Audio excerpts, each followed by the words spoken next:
I am going to beat you into the living death.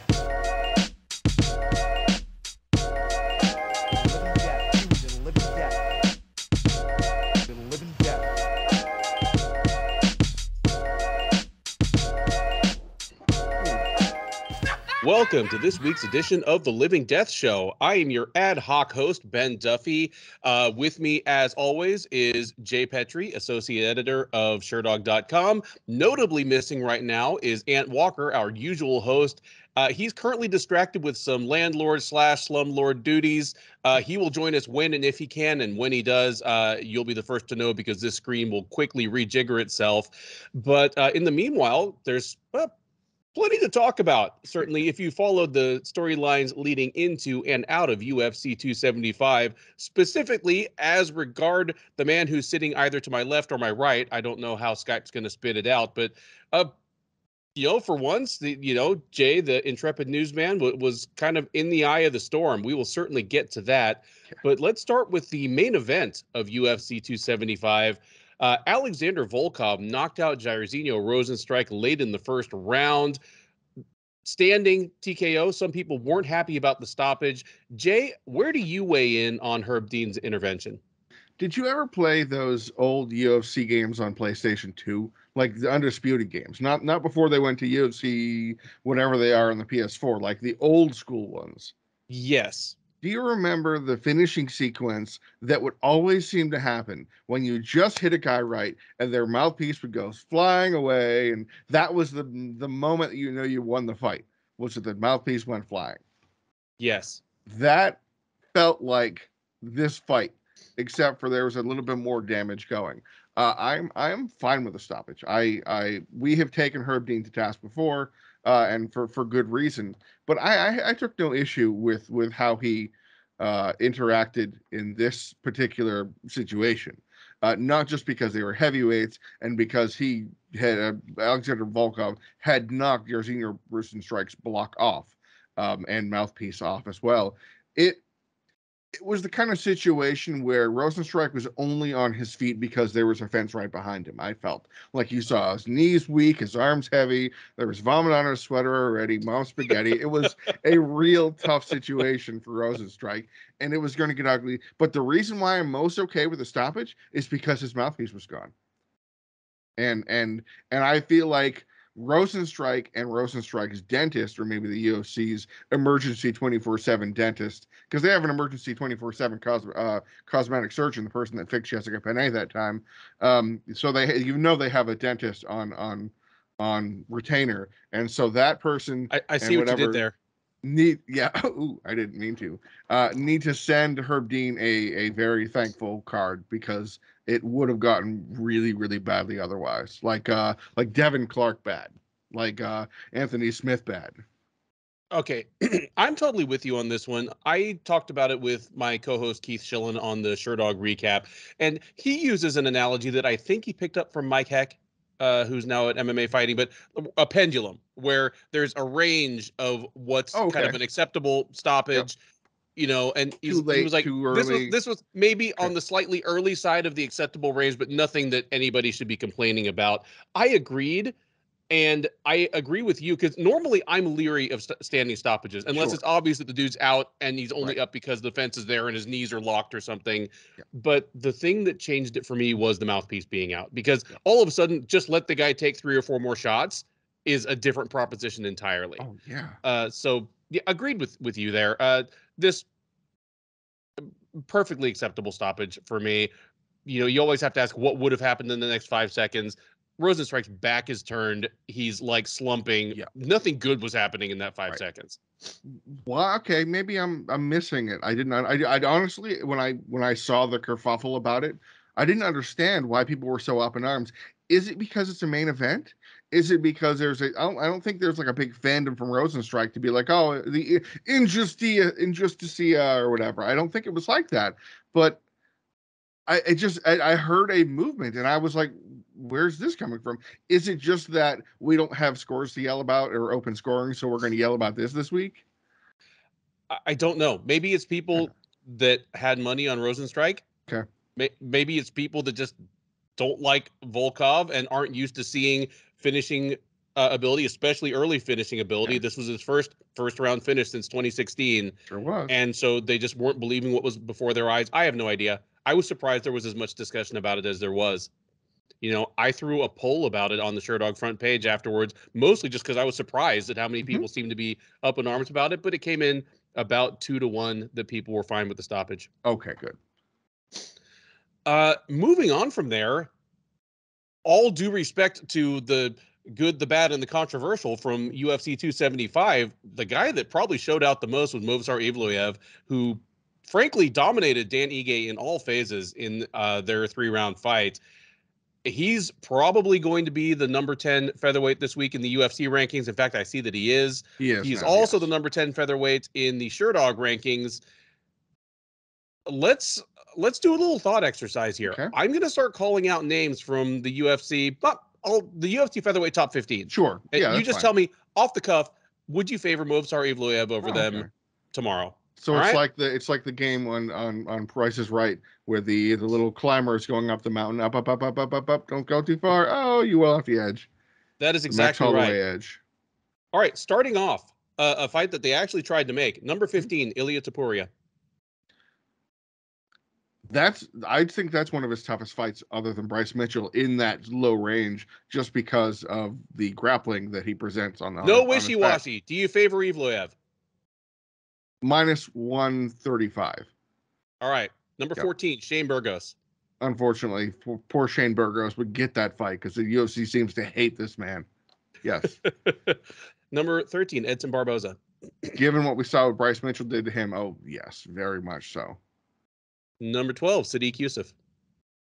He beat him already, I think. Evloev. Yes. He beat Youssef? Yeah. No, he beat... It was Dawodu. Hakeem Dawodu. Sorry about that. Yeah. Minus 150, yes. I think it'd be more favored, but still in the range of, that's not crazy. Like the four, what was it? I think Evloev closed at minus 400 against Dan Ige. He did. Which that's a lot. Dan Ige is at number 11. We've seen how that turned out. Number 9, Bryce Mitchell. This is a pick'em for me. I think this is a real pick'em. I think the reason why I will now favor Evloev is because his hands looked improved to a significant degree. It was like when Khabib fought Al Iaquinta, and we went, oh, wait a second, he doesn't even have to do the takedown thing. He can just work him on the feet. So yeah, I think like minus 115 for Evloev, I'd give him that. Okay. Number 8, Giga Chikadze. Giga Chikadze's overranked for me. I think he would probably get handled. Specifically stylistically, I think that's rough for Giga. Yeah, I think that's a bad one. Number 7, Josh Emmett. Here's when we start talking. Here's when we look at this and go, okay, wait a second. Emmett's got real good wrestling that he doesn't really have to display very often. Doesn't get taken down very hard. Hits really hard. I think, as of right now, Josh Emmett. Josh Emmett's fighting Calvin Kattar next, I think, right? Yes. Yeah, that's going to be great. I think right here in Austin, I might go. Hey, I think I would pick Emmett over Evloev based on what I've seen thus far. I think that's probably my stopping point. But it's interesting because I might favor him against a Yair Rodriguez, given what little tiny Frankie Edgar did to him. Would you favor him over number 6 Arnold Allen? That's who he called out. So we call that's a fight to make. That is 100% the fight to make. I don't care. I hate the normal killing contenders thing, but this is also a very Joe Silva-ian matchmaking right here to make Arnold Allen.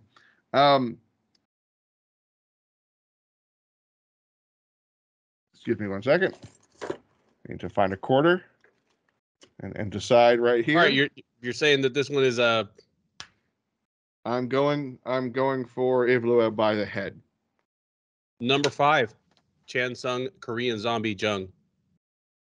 Has Korean Zombie ever really been manhandled on the mat for a long period of time? I can't think of anybody that's really run roughshod him on the ground for an extended period of time. What was the Ortega fight like? A lot of standing, a lot of nullification. Yeah. And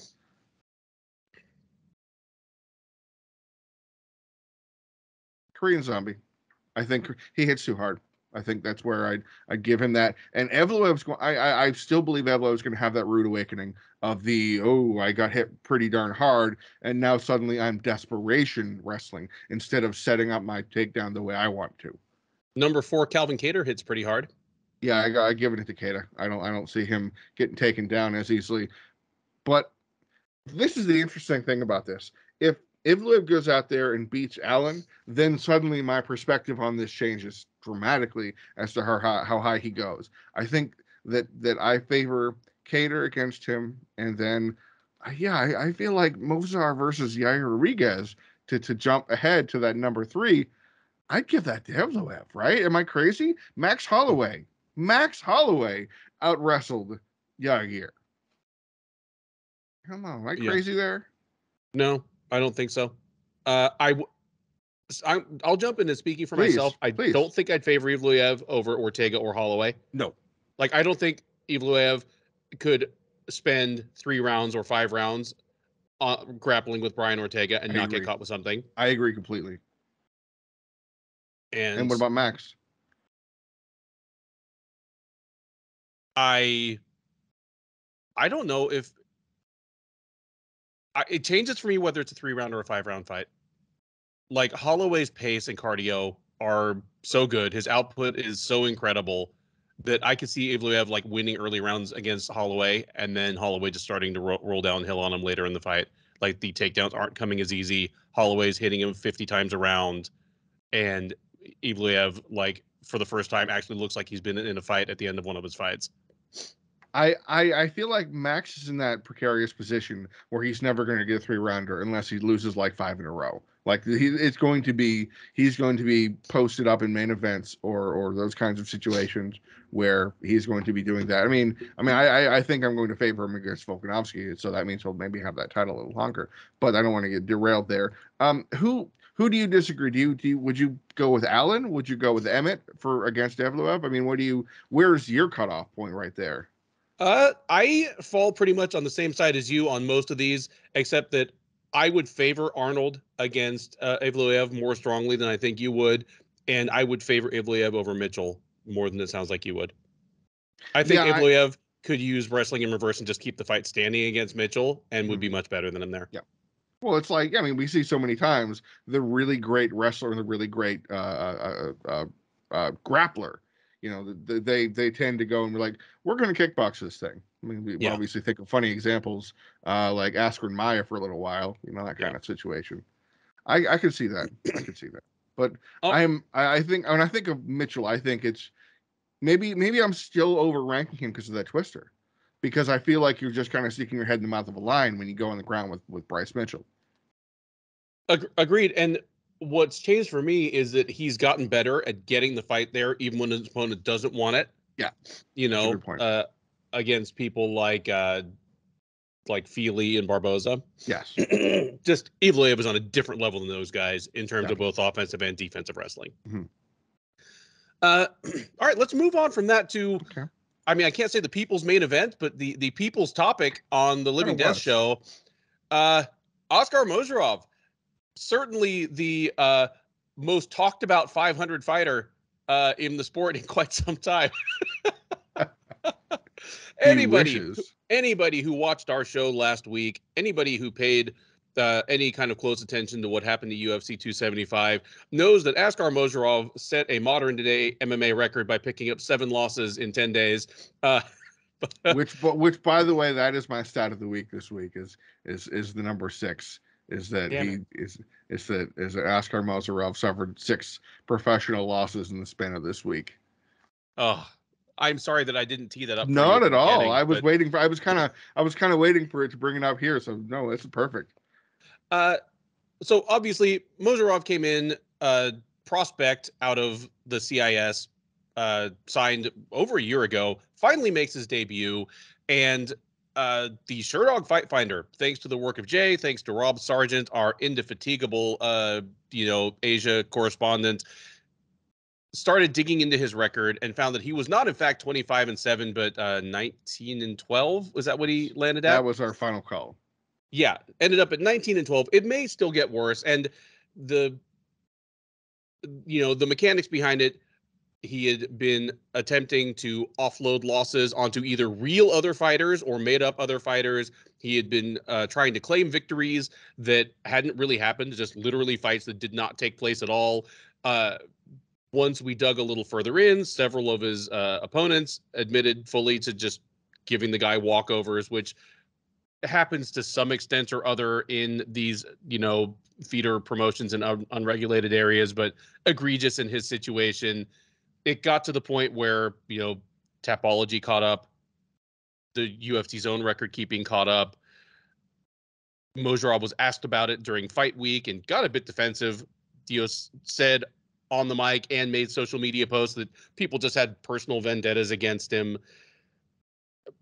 And it kind of turned into a thing where normally the Sherdog Fight Finder is not front and center of news. It sits in the background like a tastefully framed photograph, but it was front and center. People from the UFC announcer booth reached out to Jay in advance of fight night, for kind of more of the story. I'm just going to hand it to you. Like, okay. What did you make of this situation? Was it comfortable to be in the spotlight for a moment? Like, was it cool, or did it suck? And were you ready to just go back, into your Keebler Elf house and get back to work? For the parlance of the current terms, I went viral during this whole situation, and I didn't love it. I didn't, it's not my bag. I didn't come into this to really have fame or be that. Whenever I write something, because I'm an editor for Sherdog. I write news weekly. I write stat pieces. I write analysis. I write all kinds of pieces. I never, ever, and this is rule number one, want to become part of the story. I'm reporting on something that's happening. I'm reporting on facts, the situation as it pertains, whatever it may be. And so I wrote up the FF Files piece, which, by the way, is for those listening that haven't read it, it is a continuation of a series that started back in 2014 by Chris Nelson, who ran Fight Finder back then. So I decided to consult with all of the Fight Finder staff members and volunteers we have all over the world. Let's get some really good stories and put them together. And in the case of this situation, it turned out this was something that had been going on since 2017. And I say 2017 because that's around the time, I believe January of 2017, is when he officially informed Sherdog that he had changed his name. And now the reason that is interesting isn't just because you can change his name. We have it all the time, fighters change their name legally, whatever. There's no big deal. Go ahead, of course. We don't have any issue with that as long as it's properly documented. But, and I can't speak to the specifics because I don't have the exact notes, but you can picture it something like this. Change his name, cool, fine, whatever. A person with a different email address writes in saying, "Hello, I'm Askar Mozharov. This is my record. I noticed that here's a fight from my past. There's this gentleman fighting. His name is Arthur Shadakov. My name is Askar Mozharov. Can you correct this for me?"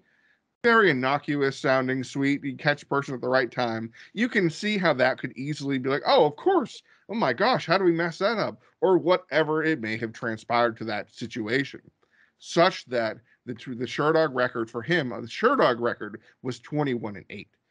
Tapology and UFC had 25-7. Now that's not the disparity isn't to trash on Tapology at all. They do incredible work. I know how hard they work and what they do, and they're great people all around. We had seen some of the losses that had been tossed our way, and went, that's nothing. That's not a fight. The fight didn't happen. You're trying to put up pictures or what have you of another fight to try and verify this particular fight.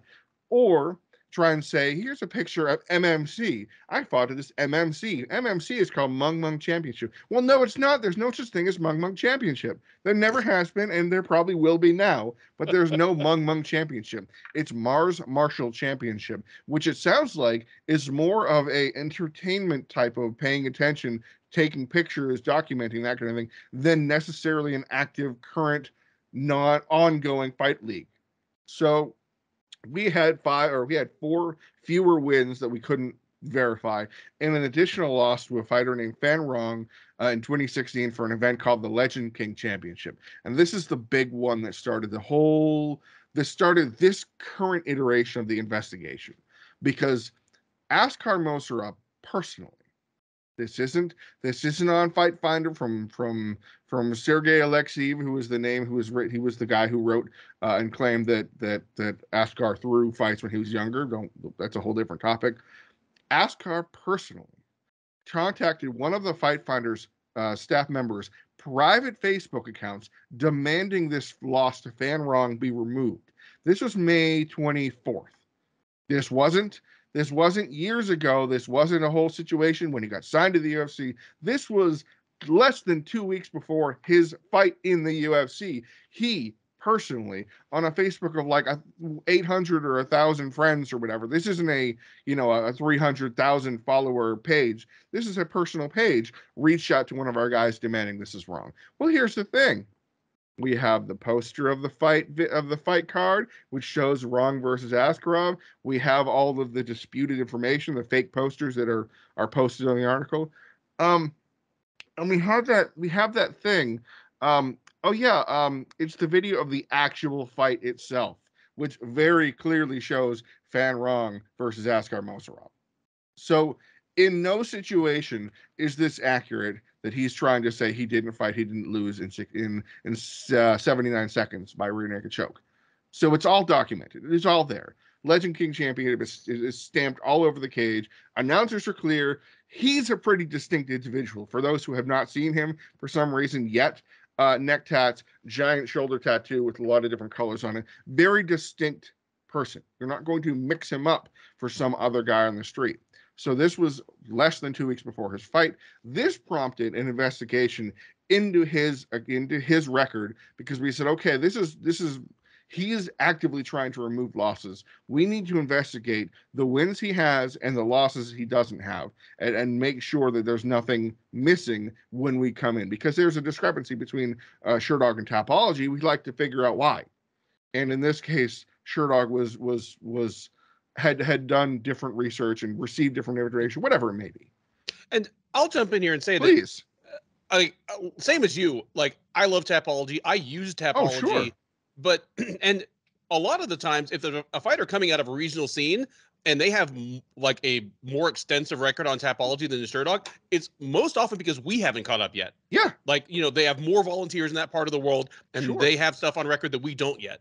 Like, it's the exception that we have fewer wins for this guy, and it's because they have some illegitimate ones that kind of slip the net. But Right. That's absolutely the case here.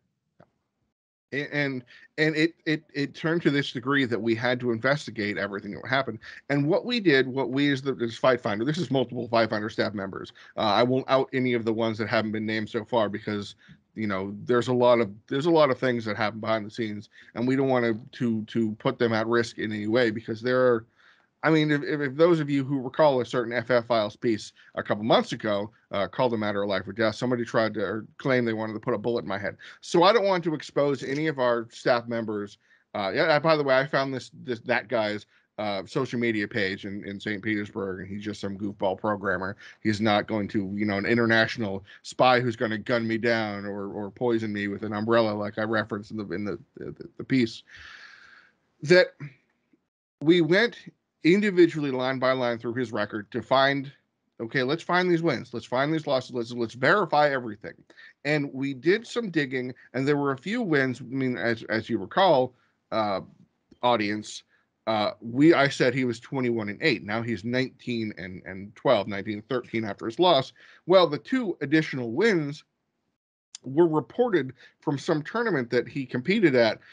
Well, we, the Fight Finder staff, can read lots of languages. We're not an English only organization, so we can do digging internationally, to the point that we can find the events and the organizations that publicly post. We can find the news articles very clearly laying out the entire event, that have the videos, they have the photographs, they have everything. So we were able to find this particular tournament that he supposedly won 2 fights at. He wasn't even there. And it's not that he no-showed or anything. He wasn't part of the event. He wasn't even part of it to begin with. And how it got there doesn't matter, because we dealt with it as we dealt with it.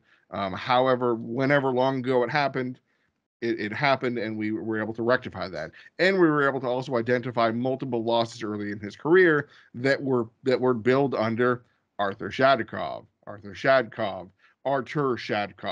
because transliteration in the region is funky, and just a little tiny letter makes a whole big difference. So, Askar Mozharov, you have to understand. I'm speaking to you directly, sir. This has and never has or was to become personal. The only part it ever might have become personal is when you personally reached out to a member of Fight Finder staff demanding a change in a false change in your record, which prompted this whole investigation. So the only person you have to blame is yourself for how this whole situation transpired, because I can promise you every bit of this information has been fully documented, vetted, verified, and reviewed, a lot of times personally. I saw it myself because I wanted to make sure, and I'm writing this article about this guy. If we're calling him a fraud, it has to, I'm not just going to throw that term around. That's a big word when it comes to this industry. And to be able to verify that you yourself had, what is it, 6 false wins and 5 very real losses that needed to be updated on your record. That's not a us thing. That's not an us being malevolent or trying to prove something. That's us updating the data correctly, the way it actually is. So any narrative you have otherwise is a personal one. It's in your head, because all we're doing is reporting the truth. And this has been one heck of a story. Ben, if I can ask you, and I know you touched on it in your show with your post-fight recap with Keith Schillen, what did you feel when this whole situation, because you and I have an open conversation about all these things, so you were in the loop before other people, but you have to have had some sort of reaction and knowledge of this guy in the past. Sure. I mean, I can read the back end notes on his account, same as anybody can. I mean, for those who don't know, I ran the Sherdog Fight Finder, most of 2018 to 2019, like I was the last guy, before Jay came through and really cleaned the place up. To me, Mozharov was just the kind of thing that comes into the Fight Finder inbox just constantly, just the just kind of small time, like griftery fuckery that happens. And it just so happened that this actually worked to the extent that he got signed to the UFC, and then on top of everything else, he made it personal by going after like volunteers who do this as a labor of love. And for both those reasons, all of a sudden I started paying closer attention to it. As soon as he started like bugging our people, I was like, all right, fuck this guy. Because you in particular are just made of asbestos. Like people just like are blasting you through that that inbox all day long, and you laugh it off. Like even when they're like literally threatening your life, you're just like, ha, ha, idiot. And, I know. I was just going to tell. I'm going to tell a funny story about this. Yes, but yeah, I don't usually have a personal stake in MMA fights at this point in my fandom, at this point in my professional development, unless it involves a personal friend of mine. I made an exception here. And I was like, well, if I really wanted to just see somebody who was not ready for prime time get his ass kicked, who would I throw him in there with that's weight appropriate? And Alonzo Menafield is probably at the absolute top of the list just by the eyeball test. And so getting to see him make this guy's head into pate, and that's the part we've kind of skipped over here. Yeah. The actual proof of the pudding. I mean, speaking of pudding, Askar Mozharov came in there looking very post-USADA and got just absolutely splattered by Alonzo Menafield. He landed 2 significant strikes, one of which was not even very significant. The one flush shot he landed, Menafield just kind of shook off. Menafield took him down repeatedly, got a crucifix, elbowed the crap out of him, and Mozharov got up all mad afterwards because there was some gentleman's agreement in his mind that the floor would be lava, and Menafield was like, no, I'm a professional fighter. And then he said some other stuff that was very weird, but well, that's the other weird stuff was I made sure to do a deep dive, and that I wanted to make sure there was no actual additional segment or sequence or conversation. No, that was all in Manafield's head.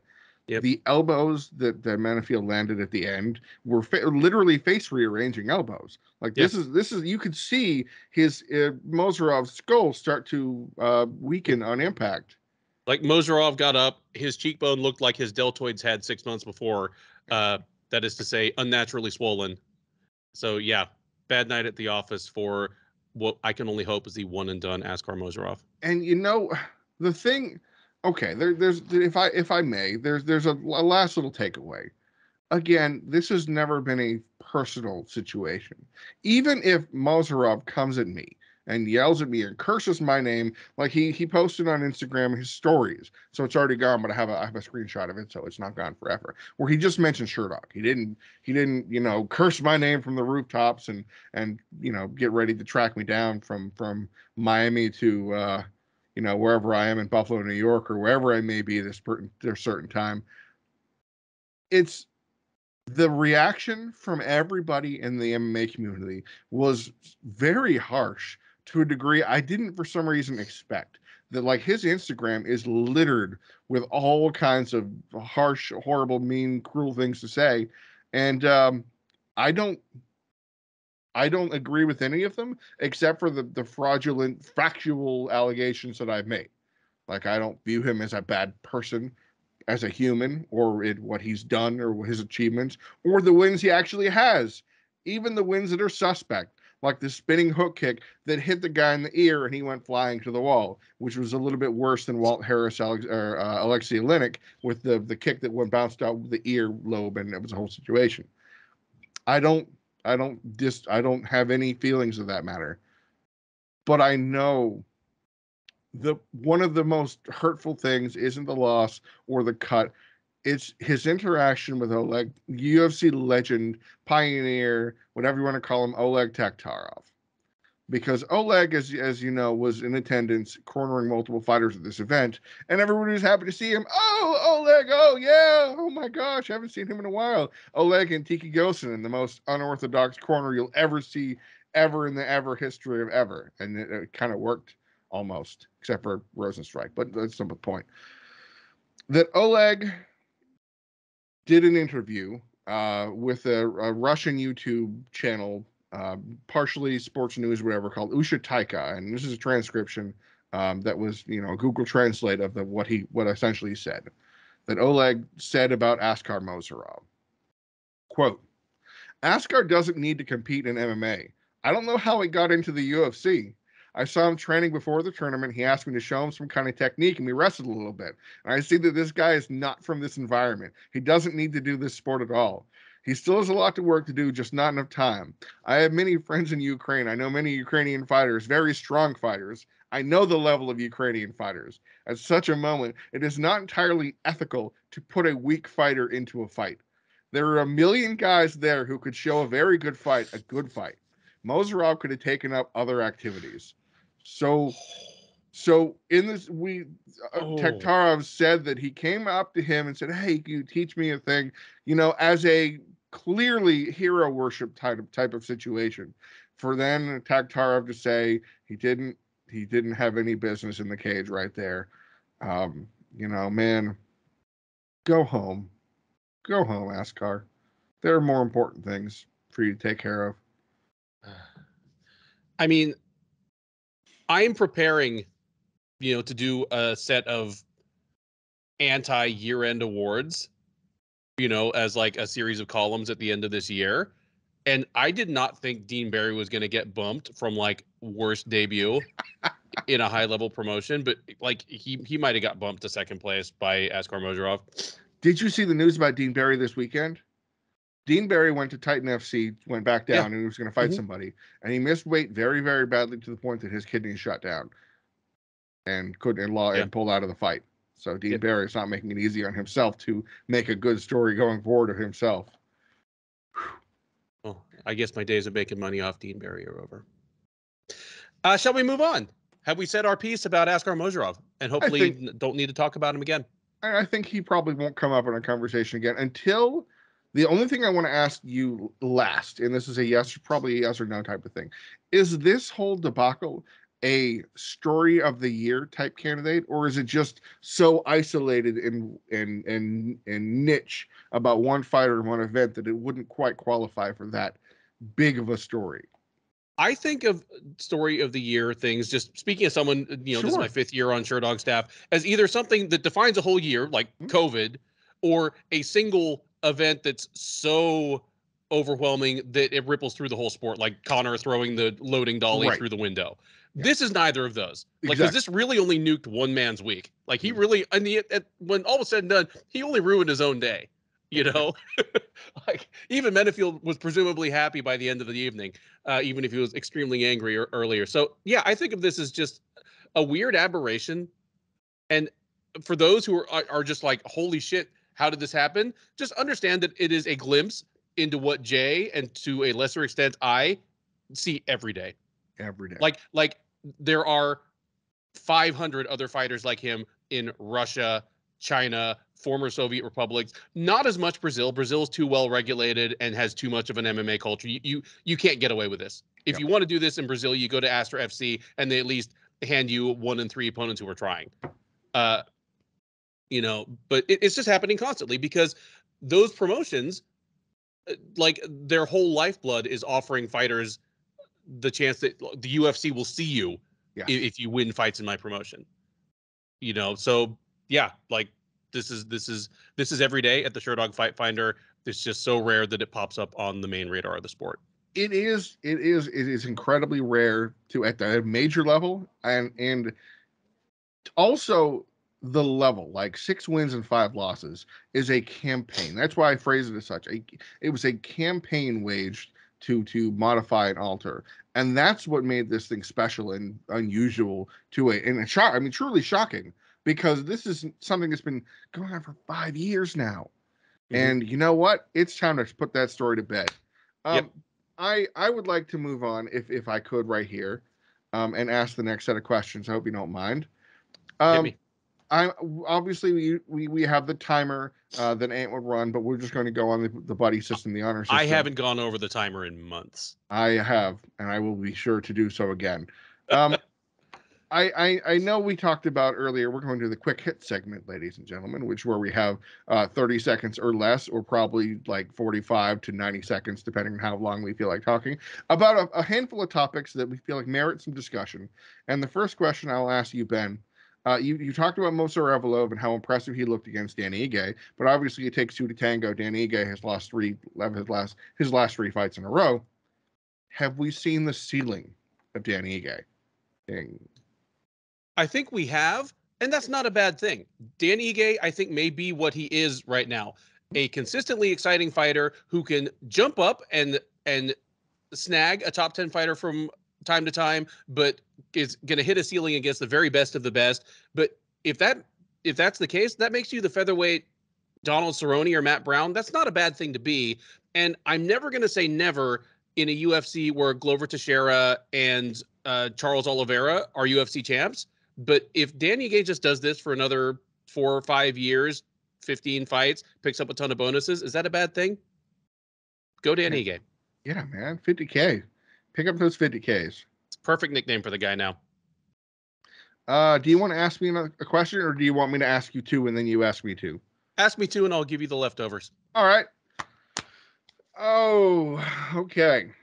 Well, we on the headlining prelim fight, we had Karolina Kowalkiewicz versus Felice Herrig, and Karolina Kowalkiewicz won the rematch by rear naked choke. And as a result, Felice Herrig, who came back off multiple injuries and multiple losses, retired after her loss.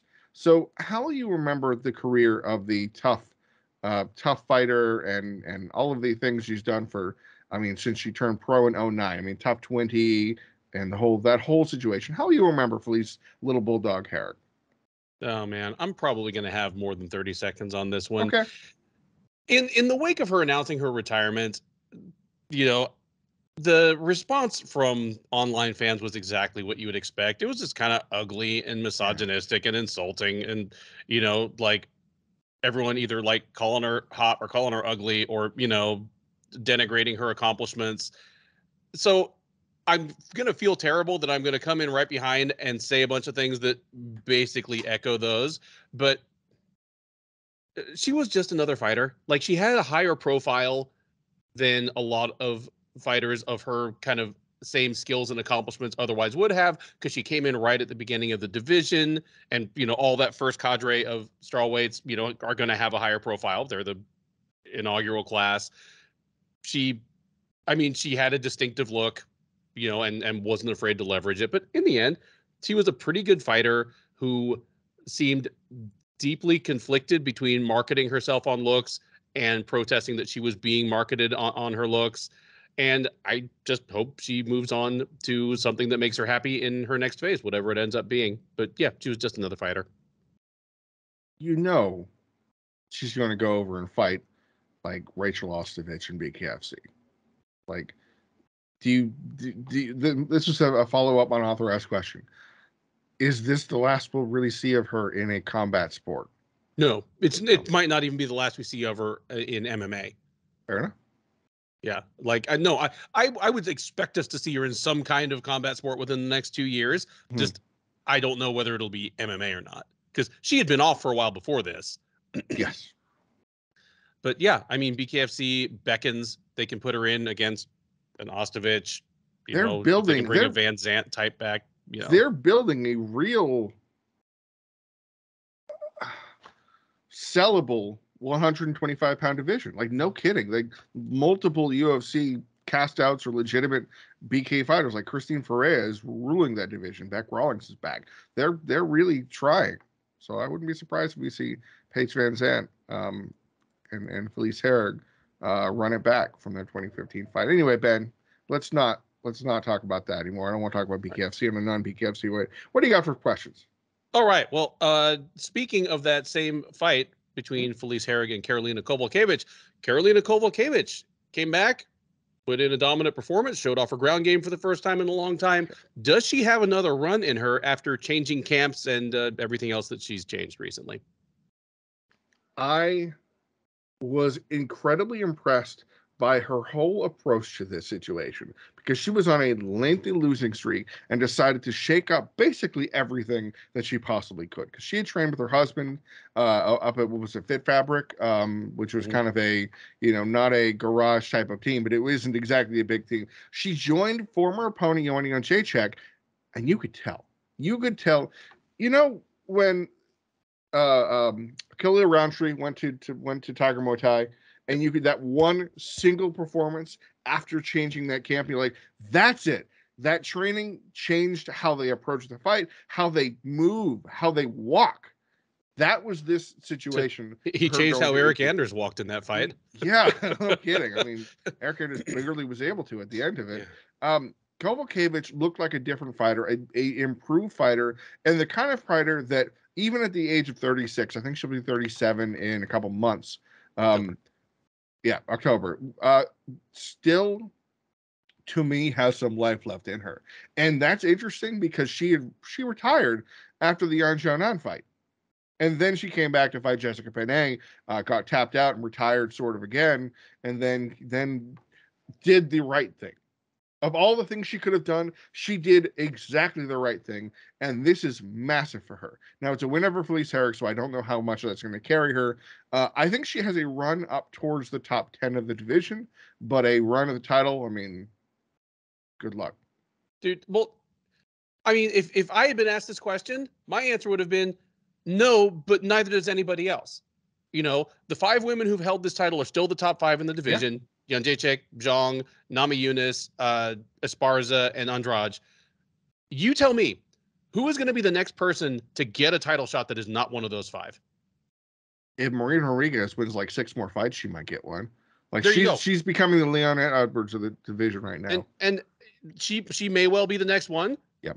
Or just because of who she is, if she strings together a couple more, Mackenzie Dern might be it. But yep. Would you necessarily favor them against any of the others? Like, this thing could be a game of hot potato between the same 5 women for another 2 years. I would just like to go on record again and say that as soon as Rose won the belt back, I said that Carla Esparza was going to be the woman to defeat her. I'd just like to say that I have been talking about the circular motion of the 115-pound title for probably about 2 years now. So yes, I'm with you. I don't see Karolina beating any of the other of the top 5, but I could. Number 10 is Michelle Watterson. They fought in 2019. This version of Karolina, I don't see why she could beat this version of Michelle. Yeah. And then be in the top 10. Then you're in the top 10. All right, one last question for you. Dude. On the UFC Fight Night 207 prelims, which fight, you got 8 fights to choose from. Okay. Which fighter impressed you the most with their win? Oh, you're not. And why is it Tony Gravely? You're not going to like this one. That little short uppercut was nasty. Zhang Shumagalov, I would just like to say, he impressed me in a way I didn't think he was going to impress me. Now, I would like to say I scored the fight 30-27 for Shumagalov. He lost a split decision that was highly contentious because Jeff Molina earned a 30-27, including a score in the second round. There is no possible way in any criteria he could possibly have won that round. So I'm actually viewing this fight as a win for Shumagalov. Now, I love Jeff Molina. I love everything about this guy. This guy he's saying exactly what he should be saying. I love his message. I love that his approach, his attitude. So it's a win for Jeff Molina too because he's winning. But Shumagalov proved he's not just a UFC gets to the UFC and falls out because he had some good wins beforehand. So he impressed me because he could hang in there because I was not thinking he could hang in there. Like Vakhredov, I knew he was going to beat Michailidis. I felt that Blanchfield would do it. Benoit Saint-Denis was going to ungrapple the German. Damon Jackson was way bigger. So I felt like this was the one where I'm like, I had written Shumagalov off. So for him to come out and win this fight and then lose by split decision, I think that was the moment. Now, why am I wrong, Ben? And you can have this one. No, I don't think you're. Well, it's okay. I want to talk about Zhang Shumagalov, please. The unluckiest man in the UFC. No the guy's kidding. 1-4 in the UFC, despite by the eyeball test maybe being a top 10 fighter. It's ridiculous. He has 2 decision losses that I disagreed with. I disagreed with the Molina one badly. I disagreed with his loss to Raulian Paiva in his debut. And he got knocked out by a top 5 fighter in Manel Kopp who missed weight. Or no, Kopp didn't miss weight for that one. He missed weight for the O'Day Osborne fight, right? Kopp keeps missing weight, so I can't tell. Yeah. But Shumagalov, he is so much better than his UFC record looks. And he's exactly the kind of guy that's not going to get any more rope. Just he's a nondescript guy with a hard to pronounce name, and his fights are boring. It's sad to say because I had higher expectations for him when he came in as a Fight Nights Global champ with wins over Ali Bagatinov and Tagir Ulanbekov, both of whom were very good. And the guy he beat before that was Tyson Nam. So this guy's beating Tyson Nam, who best at the very least is giant and hits hard. Yeah, those are some of the best fights you could win outside the UFC. Exactly. Yeah, I mean, for me, it was Tony Gravely. And Keith said it on the recap. You don't see many guys who go from conservative, kind of boring wrestlers to just nasty knockout artists after they get to the big show. Yes. So I'm going to praise it to the rafters anytime somebody does. This is not what I expected out of Tony Gravely. He was such a grinder on the local scene. You know, he was the definition. I think he's from Wyoming or Idaho or something. Just very much in that style. And no, instead he's found his power and he's found the fearlessness in striking that comes from not being afraid of being taken down. And I'm totally here for it. You want to know something fun that'll you'll enjoy this? Like how Gravely has turned into a knockout guy as he was never one. Donald Cerrone did not register a single knockout until he joined the UFC, and it was Charles Oliveira. And he registered 10 knockouts under the UFC. Never won in the WEC or when he was doing that Ring of Fire and then the other fight he did. Oh no, that was the one on the TV, Tap Out. Tap Out. Yeah. But he's the last veteran of season 1 of Tap Out to still be active. Where'd you go, Sunshine? Where'd you go, Damasio Page? What are you gonna do? Antonio Banuelos? I think Banuelos is doing BK, I think. Yeah, I sorry to ruin your day. Anyway, let's come back. Let's come back. All right. Let's move on to the best title segment in all of media. It is I'm Not Surprised, Mr. Falcons, where we talk about what surprised us or ironically did not surprise us in the world of combat sports from the last week. I will toss this to you, Jay. What surprised you out of UFC Vegas 56, Haney versus Kambosos, any 158, anything that happened this past week? Gosh, I am at a loss for words in this one. not a lot surprised me as I kind of hoped it would this week. I didn't, I was thinking about doing a little bonus segment on Mozharov, but I'm done talking about that guy. Um, I think if I'm not surprised about anything, it is probably that the UFC refuses to market certain fighters that should be marketed and should be featured and spoken more highly of. Like, I understand that there's only a certain amount of spots and you got to fill prelims and main cards and what have you. But for Karine Silva and Poliana Botelho, which was a guaranteed finish fight, be featured higher than Erin Blanchfield and JJ Aldrich, who were two women who were right there in terms of ranking as relevance in the same division, to be buried on the prelims is different in the UFC than to be buried on the prelims in Rizin. Because Rizin will often put, for a current example, Rizin will put a very exciting, relevant fight as the curtain jerker to be like, let's get these to start in style. So for the UFC to not only kind of dig in there, like, because we knew Blanchfield would be on the prelims, but to dig in their heels and push her all the way to the bottom and then be like, well, there you go. What are you going to deal with it now? And then push an unranked fight with a fighter that's probably going to be cut in the high main card slot, just again doesn't surprise me as to how the UFC seems to be so short-sighted when it comes to marketing fighters. Like, what do you not want to market Erin Blanchfield about? She's young, she's talented, she's got a ton to go, and yet she's doing that nasty high elbow guillotine that you don't see in women's divisions. Now, obviously, Karina Silva hit a Darce choke, which you also don't see in women's divisions, but you couldn't bank on that. You just knew that she was a high-octane, crazy fighter. So they lucked out with the finish that they received, but to not feature Blanchfield in any sort of capacity tells me that UFC, I don't know if they seem to care about flyweight. And I understand why. If you have a champion like Shevchenko, it doesn't matter. But if you're trying to build up contenders, and I've been saying this for years, if you're trying to build up contenders, you have to make it so people see them. There is a statistical coverage or whatever, correlation, I suppose. People watching the fights as they go along further in the night. The main card is watched usually there are usually twice as many eyeballs as the prelims. It's just a fact of how it's always been. Sure. So this is an issue I had back when the UFC was trying to push the men's flyweight division, about how they'd have everybody bare, like Wilson Hayes was never on a main card until he was fighting for the title. And for this situation, for Erin Blanchfield to be the ultimate curtain jerker, and she's one of the closest fighters in the card to a title shot, I am not surprised, Mr. Falcon. So Ben, take it away. Oh, well, I'll throw out something that unfortunately didn't surprise me.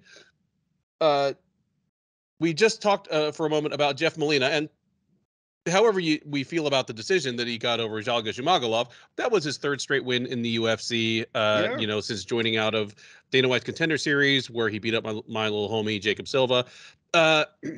And he stood out at UFC Vegas 56 for wearing the UFC's Pride Month shorts. And really, the only difference is that, like, his name was kind of in a rainbow font on the side. It's not like it's not like the pants were like, pink mohair or something. Yeah. He didn't look like a parade float. He just, he had some rainbowy stuff on the side. And some fans online, came at him exactly like you would expect MMA fans to. He was asked about it in his post-fight interview, and he just kind of said that you would expect people to be better. You wouldn't expect people to be pieces of shit. But, you know what, man? I would expect people to be pieces of shit. We are in one of the most regressive industries, and for those who would even need to ask, well, why do we even need a Pride Month? We don't have a straight Pride Month, things like that. Keep in mind that, like, living legends of the sport, like Antonio Rodrigo Nogueira is like, I wouldn't train with a gay guy. Like, I don't want to train with gay guys in my gym.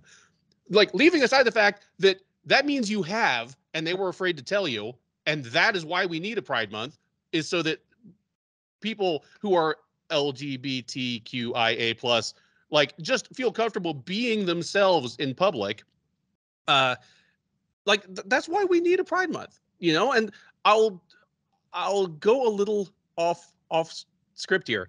One of the nicest things anybody has ever said to me since I've worked in this space in a professional capacity, a longtime Sherdog reader / listener reached out to me online, within the last year. She's a trans woman and just said, I don't feel safe walking, from my house to my car sometimes, carrying, carrying a firearm, or another deadly weapon is not an option to me for reasons that she gave. I'm considering, taking MMA or, jiu-jitsu or kickboxing classes, in order just to be able to take better care of myself. I'm not a physically large person. I am a trans woman. Do you think I would be safe, like going to a gym or reaching out to a gym? And I don't live in the same city as them. If she lived in Houston, I'd be able to say, I can take you to the gyms where they would be happy to take you. But in your town, like, and just gave them some basic advice. But just the fact that somebody would need to ask that is the reason we still need a Pride Month. Yeah. Like that, like LGBTQ Pride probably goes away to some extent once those people are comfortable being themselves in daily life. So props to Jeff Molina for recognizing that. I don't know if it's just because he is a decent and introspective human being, or he knows someone personally and has picked up like the human empathy level of this that way. I don't know which it is, but either way, I congratulate him. I shouldn't be surprised. I'm not surprised. And I am both encouraged and discouraged at the same time. Love it. I love it. I was afraid for a second you were going to talk about John Dodson signing with BKFC, so this is much better. Oh, well. Okay, you want to talk? Okay, now you have 30 seconds. You have 30 seconds to talk about John Dodson fighting in BKFC. Go. I'll put you in the spot. Oh, come on. Where's your prop? The screaming goat. Yeah. Are you going to scream at the TV when he fights? I'm going to do nothing for 30 seconds, just like you will. I know. So I'm trying to. No, I can't wait a full 30 seconds. I'll start screaming at myself. Like, I can't possibly think of a worse person to put in BKFC. A guy with crushing power who will fail to pull the trigger for minutes at a time. Ugh. So you're saying that he needs to train with Tyron Woodley? Yeah, he needs to train for I mean, we're still under the 1 hour mark. Let's talk real quick about UFC 275. It's coming up. The UFC is invading Singapore. They are dropping right into Singapore indoor stadium in Kallang, like home base for one championship. It would be the equivalent of one championship putting on a show at T-Mobile Arena. Yeah. And then a couple small shows at the Apex in the week leading up to it, because they're doing their UFC Challenger Series, like, or whatever you want to call it, their tournament to get into the UFC with a bunch of, let's just say, near anonymous Asian fighters. But the big show is June 11th in Kallang, Singapore. It is Teixeira versus Prochazka. The co-main event is Valentina Shevchenko versus Taila Santos. The third fight from the top is Weili Zhang versus Joanna Jedrzejczyk, which goes from a curiosity to a likely title eliminator now that Rose Namajunas is no longer your strawweight champ. Let's do one or the other. Do you want to do a who you got, or do you want to talk about what's your fight of the night and why? I think we can. I think they'll probably be encapsulated by the conversation. So let's who you got it, and I'll pretend to I'll channel Ant in my answers. All right, Jay, Weili Zhang versus Joanna Jedrzejczyk. Who you got? I have the fans, except for they're getting robbed of 2 additional rounds that for no reason. That even the Joanna Jedrzejczyk said, I want this to be a 5-round fight, and Weili Zhang didn't say no, stop, don't do that. I hate that. So this could have been a 5-rounder. It's now a title eliminator. The thing that bothers me about Joanna is how long she's been away. And she's been away since March of 2020 when she fought Weili Zhang and her head looked like a balloon. And in the meantime, Weili Zhang has fought twice against Rose Namajunas. Now, granted, she lost both those fights. The second one was very close, and the first was not very close. But that activity, the training, getting ready for camp versus not. I mean, like, I know Joanna's been working very hard. I mean, she trained Karolina Kowalkiewicz for her fight, and that was incredible. You could tell the difference.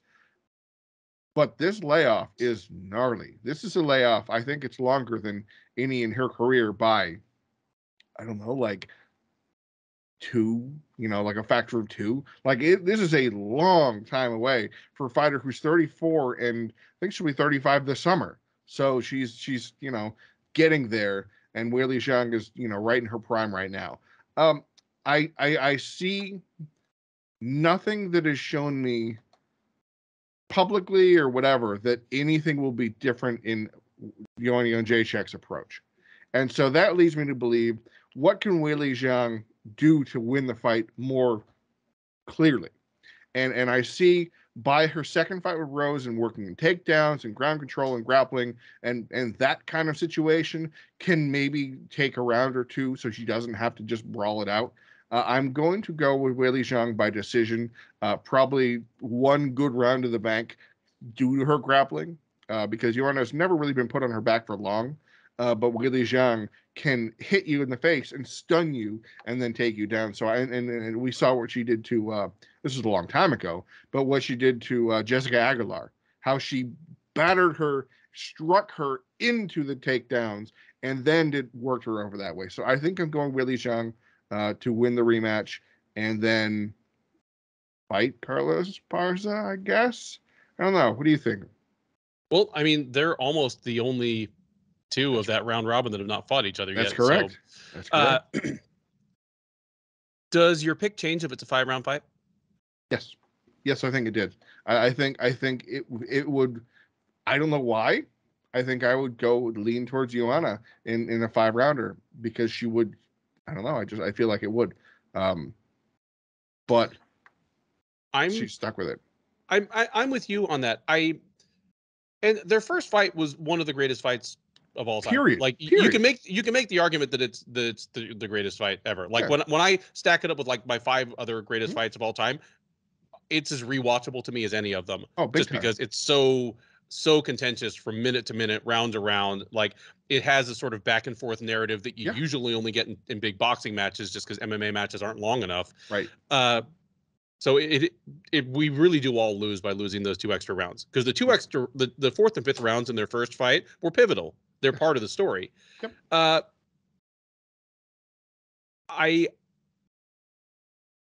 I can't pick this one, but I know that I would lean more towards Jedrzejczyk if it were a 5-round fight. I mean, the hematoma that kind of showed up in the 3rd round of their fight was pivotal. Like, how different does that fight go if she doesn't have that kind of affecting her? How much does it affect the judges that they see this, massive growth on her head? There's no way that happens again this time. No. And aside from that, Jedrzejczyk has a style that's built to win rounds. She lands a ton of shots. She herself does not get hit cleanly very often. I picked Zhang on the Sherdog preview. I'm sticking with that, but I could see Jedrzejczyk just kind of reminding us how good she was during her title reign at the expense of Zhang, because she is a niftier and more technically sound striker. She has longer reach, and if her heart, head, body are still in this, she's not out of her prime. She never had a style that was built on explosive movement. So give me Zhang, just barely. Second from the top, Valentina Shevchenko versus Taila Santos. Best I can say about this is Shevchenko is probably only going to be about a 6-1 favorite in this instead of a 12-1 favorite. That's right. That's got to be partly due to the eyeball test, that Santos may be her first challenger that has the same sort of just size, power, musculature, and just raw athleticism that Shevchenko has. And Santos, has all the offensive tools at least. I have the feeling I know who you're going to pick, but how does this fight look? I think that is the toughest question. Does Valentina blow through her like a lot of people are expecting, or does she defeat her? And there's a very different and clear delineation there. Like, she defeated Jennifer Maia. She crushed Jessica Andrade or Lauren Murphy towards the like the 3rd and 4th rounds especially. I have never been sold on Taila Santos, and this is a personal. It's not like a discrimination or something like that. But Astro Fight Team I will never be able to be sold entirely on a fighter that was raised an Astro Fight team. And what I mean by that is it's a specific team in Brazil that also runs a promotion called Aspera FC. And the reason why this is problematic is because Astro Fight team will favorably match up its fighters against other opponents that are inexperienced, have very little to no chance of winning. And so, of course, their fighter is going to look good. Like, 1, 2, 3, 4, 5, 6, 7, 8 fights in Aspera. What's that? 7 finishes in the first round. You know, it's a setup that you have to look at. That you go, wow, Taila Santos is 19-11, but then someone like me goes, well, no, she's like 4-1, basically. Like maybe if you want to call her Dana White's Contender Series Brazil fight, you know, she got by. Well, she lost to Mara Romero Borella, which that was a close one. I think you could probably gone either way. But she outmuscled Molly McCann, which is the impressive thing to do. She didn't fall into Jillian Robertson's traps. She beat up on an older, tired, love Roxy Modafferi, and then the Jojo Calderwood thing. So this level of competition is just you can't get much higher, even going to top 10 to number 1. So I think this is going to play out like the Jessica Andrade fight because Taila Santos is a front runner. She's a bully. She's strong. She's powerful, which isn't necessarily the same thing in terms of how she approaches and throws and that kind of situation. And she's going to run into a Valentina Shevchenko who she won't be able to do that with. And that is an ultimate demoralizer to the level of it did what Jessica Andrade, I personally picked Jessica Andrade to beat Shevchenko because I believe that Andrade's explosiveness and the power and the ability to actually hit somebody and stun them would be something Shevchenko hadn't experienced. And that didn't play out at all because she laughed off anything Andrade threw at her and turned her around in the clinch in a way I've never seen anybody do to Jessica Andrade, who's notorious for being like, we're going here, and there's nothing you can do about it. And so Taila Santos is going to try and approach it that way, and she's going to be just flipped on her head. So I am actually leaning towards a finish right now for Valentina Shevchenko within probably 4 rounds, maybe 3, I wouldn't say like a crucifix, but this is going to hit the mat, and Santos isn't going to be able to do anything to get up. And she's going to have a bad time. So I think that Shevchenko is going to finish this, and Santos is going to have a good 2.5 minutes, and then it's not going to be pretty anymore. Yeah, I agree with you on this one. The positive things that Santos brings to the table here are actually going to work against her. Exactly. Like she is used to being the bigger, stronger fighter in her fights. She's used to having all the physical advantages. She's normally aggressive. She is a bit of a front runner. And given the strength of schedule she's faced up until now, she's going to run into a brick wall here. I have Shevchenko by finish as well, probably in the middle rounds. Okay. Last one. One of MMA's ultimate Cinderella stories, Glover Teixeira, your UFC light heavyweight champ, defends against Jiri Prochazka in the main event of UFC 275. Glover Teixeira is a bit of a throwback because he is 57 years old. Prochazka is a bit of a throwback because he is a guy who came to the UFC as a former champ from another promotion and is fighting for a title in just like his 3rd fight in the UFC, which, like aside from Michael Chandler, that just doesn't happen these days anymore. But it helps that he's on a 12-fight win streak, all by finish. It's nasty stuff. Who you got in this one and how? Oh, and it's worth noting that Prochazka is a moderate favorite. Yes, I feel ugly picking 3 favorites because I'm the prime picks guy that likes to throw the plus money in here. And you can see exactly how Glover Teixeira can win this fight. Outlast the nightmare storm that is round 1, get rocked 2.5 times, fall against the cage, get lean, don't get taken down, maybe trip him down, trip Jiri down and something, but then the 2nd and 3rd rounds are where you're really going to excel when you impose your grappling on him. But man, I can't see the Cinderella story is going to come to a crashing halt here, and Yuri Prochazka is the blender of violence of just all of the offense, is the level that Glover gets hit. He always gets hit. It's become his trademark. I'm going to take everything you have, and I'm going to be able to survive it, and I'm going to be able to turn your fatigue against you when you hit me with everything you have and wear yourself out. And that eventually has a breaking point. And now we know that Glover's 42, and his chin is better than it's basically ever been. Like the only time he's been knocked out by the Alexander Gustafsson by like 18,000 uppercuts, by Rumble Johnson, with being one Rumble uppercut. Johnson, and by an uppercut, and then I think it was like his pro debut. So maybe your Prochazka needs to throw some uppercuts. I'm going to be boring and say the favorite's going to win, but if I want to go plus money, you still can't get Jiri by finish and plus money. That's like minus 140 right now. So if you're going to go plus category, I've got to go with Prochazka wins in round 1 or round 2, which is like plus 130 in a few books. If you want to go betting wise, but I just see it's a 10-minute rampage for Jiri Prochazka. If he doesn't get it, he's screwed. Like if he doesn't get it, Glover by 3rd round submission all day. It's not even a thing. But I don't think he's going to get taken down early to impact him. He's got a pretty good get-up game other than the King Mo fight, which, King Mo, I think he knocked him out when he was getting back up, I believe, in their first fight. And I see your Prochazka becoming the champion. And, I take it back. I see Tong Po becoming the champion, because if you've seen that gentleman, he is the truth. And I can't see him holding onto the belt for long because he's just so darn violent. But this is a fight for him. This is the one fight that he has to be like, thank you, I'm so happy I get this fight because I'm fighting a guy that takes damage, and he's durable. And I do these things with my elbows and knees, and I duck down and I somehow hit you like this, and it hurts you. And yeah, I'm going to share. I'm going Prochazka by 2nd round knockout. Yeah.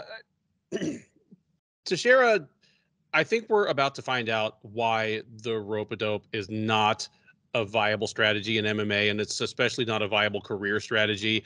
He beat both Anthony Smith and Thiago Santos by taking a ton of damage early, then just outlasting, starting to roll downhill on him. In the case of Santos, flexing his much, much, much superior ground game. I mean, I've said it so many times that it doesn't even count anymore. But Teixeira's like offensive wrestling and top game are one of the most underrated skill sets in MMA history.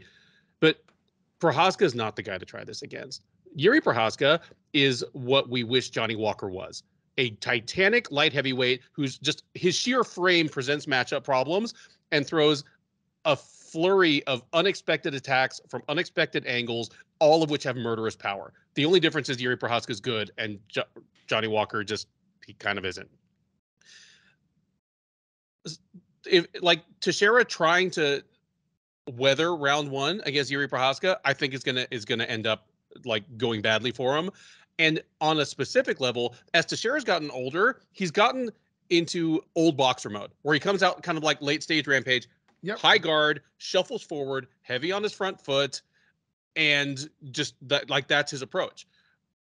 When I think of Jiri Prochazka beating Dominic Reyes, it's not the nasty finishing sequence.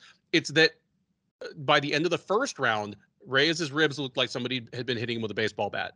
Like Teixeira's going to be open for that all day long if he just tries to protect himself from like a spinning wheel kick or spinning back elbow to the head. His body's going to be open all day long. People can have great chins. Nobody has a great liver. Like, I think Prochazka is going to hurt Teixeira early. I think this thing's going to be over in the first round. And I feel bad saying it, because Teixeira he's about as much of a feel-good story as you can get. Just one of the nicest dudes in the sport, a guy that we figured would never get his due. And here he is. But I think it comes to an end here. I'm with you that if this gets to the end of the second round, all the money goes on Teixeira, because all of a sudden we're in his world, and I'm going to assume that Prochazka's sucking wind by that point.